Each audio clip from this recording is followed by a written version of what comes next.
The drumbeat has gotten louder among the producing community for legal action to be brought against Phoenix, with insiders pointing to examples throughout Hollywood history of actors being held accountable for leaving films without a star.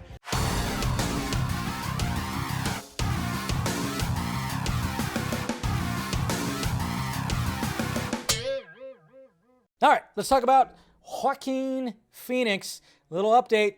Some updates, or, at least this article right here, when it comes to the Hollywood Reporter, because obviously we talked about how he walked away 5 days prior to shooting when it came to the gay romance movie from Mr. Haynes, Todd Haynes.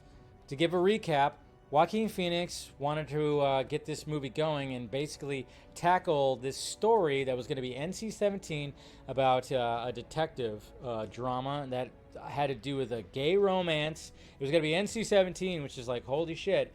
And then, of course, 5 days prior to shooting, apparently Joaquin Phoenix walked away from the shoot and screwed over a lot of people. Now we got this article that came out yesterday talking about Joaquin Phoenix and other times even when he has been, not so great when it comes to collaboration and working on set. Joaquin Phoenix last-minute exit sparks huge amount of outrage among Hollywood producers. There's been a huge amount of outrage, says one studio exec, of the reaction from Hollywood producers to Phoenix's last-minute departure, which left cast and crew in a lurch and now opens the actor up to a possibility of legal action, which I say, yeah, fuck it, do that. The departure was particularly surprising given that Phoenix first brought the project to Haynes. The actor is indeed known to get cold feet ahead of filming on various projects.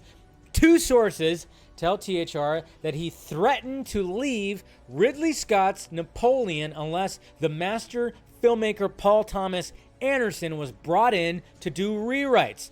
Placated, he stayed aboard the project and it arrived in theaters last year. So this kind of shit happened when it came to Napoleon.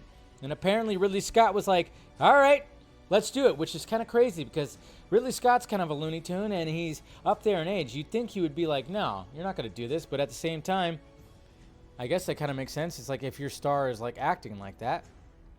As Phoenix once told 60 Minutes Anderson Cooper, he's usually petrified when he takes on a role, and that before he shoots, he's nervous that he won't be able to find the right kind of place to express his ideas. In recent days, the drumbeat has gotten louder among the producing community for legal action to be brought against Phoenix, with insiders pointing to examples throughout Hollywood history of actors being held accountable for leaving films without a star. So Joaquin is obviously a little bit of a loon. A lot of actors are, especially if you really go to those dark corners. And apparently it's just like he got cold feet, which is kind of interesting because it's like, what are the cold feet? Did you not think that you were going to have some like very NC-17 type of gay sex scenes?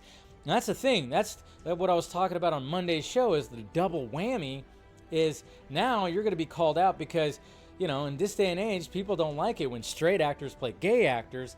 And, even though I think people are coming around to just let the actors act, but at the same time, it's just like, dude, what did you think was actually going to happen? And now it's like you're going to ruin your reputation. You have a sequel to a movie that made $1 billion and got you an Academy Award that's coming out in a couple of months. That's also going to be, what's going to happen with that? Are you not going to do press now? What's going to be happening? I mean, again, this is just a follow-up of what's happened. There's going to be more updates, and I'm sure there's going to be legal actions that's going to be happening, which they should. People got screwed out of work.